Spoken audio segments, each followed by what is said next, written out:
হঠাৎ করে একদিন আমাদের ইচ্ছা হলো যে আমরা ইলিশ খেতে চলে যাব, এই জন্য চলে আসলাম মাওয়াতে এসে দেখি হচ্ছে এই ভাইয়াটা অনেক পদের মশলা আইটেম নিয়ে বসে আছে পান বানানোর জন্য। হ্যালো এভরিওয়ান, আসসালামু আলাইকুম। কেমন আছেন সবাই? আশা করি ভালো আছেন। আমিও আলহামদুলিল্লাহ আপনাদের দোয়ায় ভালো আছি। চলে আসলাম এই ভাইয়াটার কাছে আমরা সবাই মিলে পান খেতে। পানটা এত সুন্দর করে এতগুলো মশলার আইটেম দিয়ে সে বানাচ্ছিল, দেখেই মনে হচ্ছে মনটা ভরে যাচ্ছিল।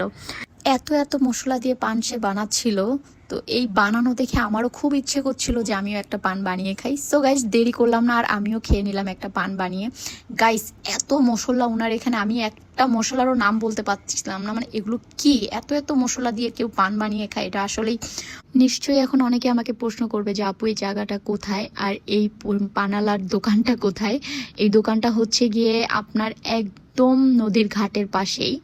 আর অনেকেই হয়তো চিনেন, গিয়েছেন আপনারা, অনেকে জান নাই। আর যারা জান নাই তাদের জন্য বলবো, একদম নদীর পাড়ে পদ্মার ব্রিজ যেখান থেকে দেখা যায়, নদীর পাড়ে দাঁড়াইলে ওই জায়গাটাই ভাইয়াটা ওনার এই দোকানটা নিয়ে বসেন।